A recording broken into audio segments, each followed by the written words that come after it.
চাঁপাইনবাবগঞ্জের সীমান্তবর্তী জেলার মধ্যে আমাদের দায়িত্বপূর্ণ দুইটা উপজেলা আছে, শিবগঞ্জ এবং ভোলাহাট উপজেলা। তো দুইটা উপজেলার মধ্যে বেশ কিছু সংখ্যক আপনার সনাতন ধর্মাবলম্বী যারা আছে তাদের পূজা মণ্ডপ রয়েছে। তো অন্যান্য আইনশৃঙ্খলা রক্ষা বাহিনীর পাশাপাশি আমরা বিজিবিও আমরা নিরাপত্তা প্রোভাইড করছি।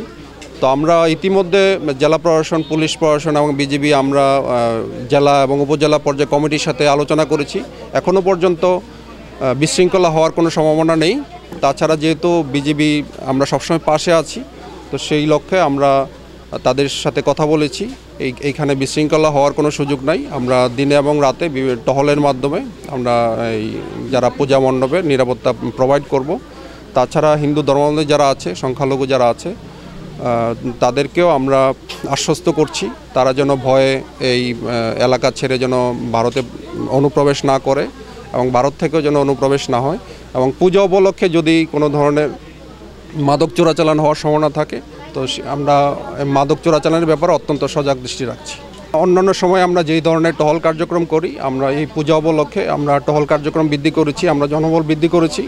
সীমান্তে যেরকম আমাদের টহল থাকবে, পাশাপাশি আমাদের পূজা মণ্ডপগুলির জন্য আমাদের বিশেষ টহল সবসময় আমরা পরিচালনা করব।